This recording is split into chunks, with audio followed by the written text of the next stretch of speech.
दोस्तों, मोदी सरकार का एक बहुत बड़ा झूठ बेनकाब हो चुका है। देश के जाने माने और बड़े अखबार इंडियन एक्सप्रेस ने इस सरकार की पोल पट्टी खोल कर रख दी है, या फिर ये कह लें कि मोदी सरकार के झूठ के परखच्चे उड़ा दिए हैं।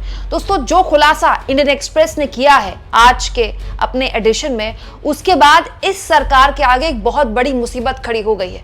सरकार को जवाब देना पड़ जाएगा कि आखिर 2 दिन पहले भारत सरकार के मंत्री बकायदा भारत सरकार के लेटर हेड पर जो बयान दे रहे थे वो सच है, या फिर इंडियन एक्सप्रेस की ये रिपोर्ट सच है।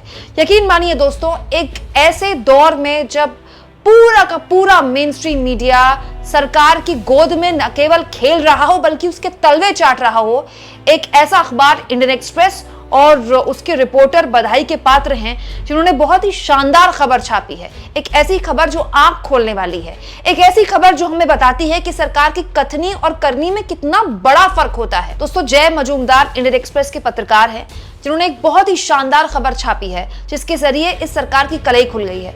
2 दिन पहले मैंने आपको बताया था कि सरकार को अपने फैसले से कैसे यू टर्न लेना पड़ गया। दोस्तों, 17 तारीख को लेकर लेटरल एंट्री यानी कि डायरेक्ट भर्ती जो सरकार का विज्ञापन था उसको लेकर सरकार को काफी बैकफुट पर आना पड़ा था और सरकार को फिर खुद यूपीएससी के चेयरमैन को चिट्ठी लिखनी पड़ी भारत सरकार के मंत्री को कि इस तरह का विज्ञापन रद्द कर दीजिए। उस वक्त जब भारत सरकार के मंत्री ने चिट्ठी लिखी थी तो ये बताया था कि जो हमारे मोदी जी हैं, प्रधानमंत्री हैं, वो रिजर्वेशन के यानी कि आरक्षण के बहुत बड़े हिमायती हैं। ऐसा कोई भी कदम मोदी जी नहीं उठाएंगे जिससे किसी भी तरह से SC ST OBC वर्ग के आरक्षण पर कुठाराघात हो, और इसीलिए आप ये जो विज्ञापन था आपका, इसको रद्द कर दिया जाए। उस वक्त बहुत बड़ी बड़ी बातें कही गई, बहुत बड़े बड़े दावे किए गए कि देखिए मोदी जी ने एक बहुत बड़ा फैसला ले लिया है, आरक्षण के कितने बड़े हिमायती हैं मोदी जी। लेकिन उन तमाम बातों की कलई खुल गई है। दोस्तों, इंडियन एक्सप्रेस की इस खबर की हेडलाइन देखिए जो कि आज के अखबार में छपी है, जिसमें लिखा गया है, government sides social justice to cancel lateral entry act, 6 years ago it structured scheme to avoid reservation। मतलब आज जो सरकार आरक्षण की दलील देकर इस 45 सरकार के मंत्रालयों में भर्ती का विज्ञापन रद्द कर रही है, उस सरकार ने बकायदा 6 साल पहले स्ट्रक्चर्ड तरीके से एक स्कीम बनाई जिससे कि इस आरक्षण को अवॉइड किया जा सके, आरक्षण से बचकर आराम से भर्तियां की जा सके। दोस्तों, जय मजूमदार की शानदार खबर बताती है कि सरकार ने 2018 में, मोदी सरकार ने 2018 में यह स्कीम फ्रेम की और ये पूरी की पूरी जानकारी बकायदा इंडियन एक्सप्रेस के पास है। सारे जो रिकॉर्ड्स हैं वो इंडियन एक्सप्रेस के हाथ लग चुके हैं। यही नहीं दोस्तों, ये भी बताया गया है कि ये जो पूरा का पूरा मामला था ये दरअसल PMO हैंडल कर रहा था।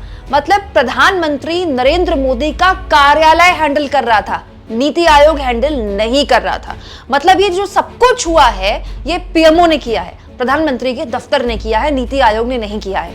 और इससे आगे बढ़कर एक और आर्टिकल जय मजूमदार ने इसी को लेकर छापा है दोस्तों, जिसकी पूरी जानकारी कल जारी की जाएगी कि ये सब कुछ तब किया गया जब ऑफिसर्स का पूरा सफिशिएंट पूल था। मतलब मोदी सरकार के पास ना तो ऑफिसर्स की कोई कमी थी, ना ही टैलेंट की कोई कमी थी कि बाहर से कॉर्पोरेट से अधिकारियों को बुलाना पड़ जाए कि आइए हमारे मंत्रालयों को काम करना सिखाइए, प्राइवेट सेक्टर में क्या शानदार काम होता है जरा हमको भी बताइए वो शानदार काम करने का तरीका। ये पूरी की पूरी जानकारी कल साझा की जाएगी इंडियन एक्सप्रेस द्वारा।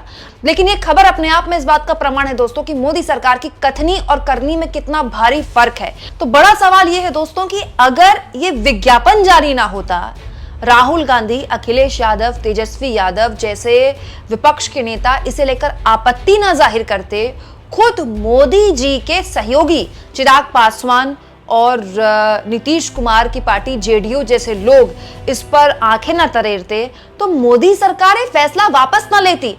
और अगर मोदी सरकार फैसला वापस ना लेती तो इंडियन एक्सप्रेस के आर्टिकल्स के जरिए हमको पता ही नहीं चलता कि ये सब कुछ तो 2018 से चल रहा है। मतलब आज सरकार उस विज्ञापन को रद्द करने के लिए अपनी पीठ थपथपा रही है, ये कहते हुए कि हमारे मोदी जी रिजर्वेशन के, आरक्षण के इतने बड़े हिमायती हैं। तो 2018 में क्या हो रहा था? 2018 में क्या मोदी जी आरक्षण के हिमायती नहीं थे? क्या मोदी जी आरक्षण के हिमायती तब हुए जब 2024 में बहुमत से दूर हो गए, जब 2024 में संविधान का मुद्दा प्रबल तरीके से लोगों के बीच जाने लगा, जब बीजेपी पर आरक्षण खत्म होने के आरोप विपक्ष के नेता लगाने लगे। आप सोचिए दोस्तों, ये कितना बड़ा मामला है। अब तो भारत सरकार को यह बताना चाहिए कि 3 दिन पहले भारत सरकार के मंत्री ने जो बकायदा पूरी चिट्ठी जारी की थी, उस चिट्ठी को न्यूज चैनल वालों ने चलाया था, उस चिट्ठी में जो बातें लिखी गई हैं उसमें कितनी सच्चाई है। दोस्तों, इस खबर को वरिष्ठ पत्रकार और यूट्यूबर अजीत अंजुम ने भी शेयर किया और लिखा, लेटरल एंट्री पर मोदी सरकार को इंडियन एक्सप्रेस ने कायदे से एक्सपोज किया है।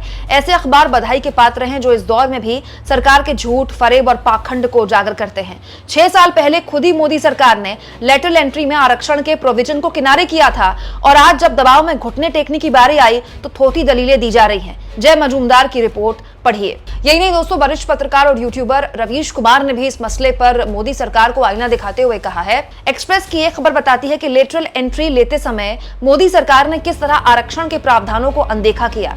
अब आरक्षण के आधार पर विज्ञापन वापस लेकर सामाजिक न्याय का ढोंग रच रहे हैं। जय मजूमदार की रिपोर्ट से पता चलता है कि यह मामला पीएमओ से डील हो रहा था, नीति आयोग से नहीं।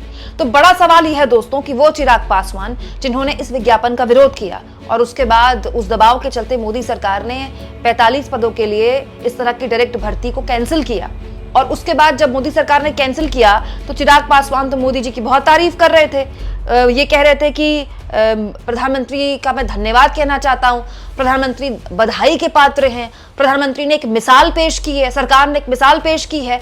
अब चिराग पासवान बताएं कि वो क्या ऐसी सरकार के हिस्सेदार बनना चाहते हैं, ऐसी सरकार का हिस्सा बनना चाहते हैं जिसमें आज से नहीं 6 साल पहले से बकायदा सिलसिलेवार तरीके से स्कीम बनाकर यह सब कुछ हो रहा था। बड़ा सवाल यह है दोस्तों कि गठबंधन के ये सहयोगी जो इस बात का श्रेय ले रहे हैं कि देखिए हमारे दबाव में सरकार ने ये टर्न लिया है, अब बताएं कि ऐसी सरकार का हिस्सा लगातार बनते रहेंगे जो पिछले 6 सालों से ये काम कर रही है, सिलसिलेवार तरीके से कर रही है, तब जब उसके पास ना तो अफसरों की कोई कमी है ना ही टैलेंट की कोई कमी है। दोस्तों, मोदी सरकार की सेहत के लिए इस तरह की खबरें कतई अच्छी नहीं है। यकीन मानिए ये सरकार इतनी बुरी तरह किसी एक मोर्चे पर पिछले 10 साल में कभी नहीं घिरी गई जब अब घिर रही है। लगातार चुनाव के दौरान सरकार पर आरक्षण खत्म करने, संविधान खत्म करने के आरोप लगे, इतने गंभीर आरोप लगे कि शर्मनाक तरीके से बीजेपी को हार का सामना करना पड़ा। दोस्तों, खुद बीजेपी की तमाम आत्मचिंतन वाली जितनी भी रिपोर्ट्स आई हैं यूपी की शर्मनाक हार को लेकर, उसमें बड़ी वजह यही थी कि आरक्षण खत्म करने का जो मुद्दा है वो पिछड़ों के बीच बहुत गहराई से विपक्ष पहुंचाने में कामयाब रहा। और अब इस तरह की खबर जो इंडियन एक्सप्रेस ने छापी है कि लगातार सिलसिलेवार तरीके से एक मैकेनिज्म, एक स्कीम तैयार करके न केवल लेटरल एंट्री करवाई जा रही है, बल्कि अब जब मामला पकड़ा गया तो कहा जा रहा है कि हम तो रिजर्वेशन के, हम आरक्षण के बहुत बड़े हिमायती हैं, इसलिए हम इस तरह की किसी भी भर्ती को रद्द करते हैं। दोस्तों, आज के वक्त में मोदी सरकार और खुद मोदी जी इस तरह की किसी भी खबर को झेल पाने के सेहत में नहीं है। मतलब मोदी सरकार की ऐसी सेहत नहीं है कि वो इस तरह की खबरें झेल पाए। यकीन मानिए इस तरह के आरोप इस सरकार पर और गंभीरता से लगे तो जेडीयू के लिए, नीतीश कुमार के लिए इस सरकार के साथ रहना बहुत मुश्किल हो जाएगा, क्योंकि जेडीयू की उपज ही सामाजिक न्याय के साथ हुई है और खुद नीतीश कुमार को वोट करने वाला एक बहुत बड़ा वर्ग आज भी बिहार में महादलितों का है। आप इस मुद्दे पर क्या सोचते हैं दोस्तों? क्या इस तरह की खबरें मोदी सरकार झेल पाएगी? कमेंट बॉक्स में जरूर लिखें और जितना हो सके चैनल को शेयर करें, सब्सक्राइब करें और थैंक्स फॉर ज्वाइन, ये 2 ऑप्शन हैं जिसके जरिए आर्थिक तौर पर भी आप चैनल के हाथ मजबूत कर सकते हैं।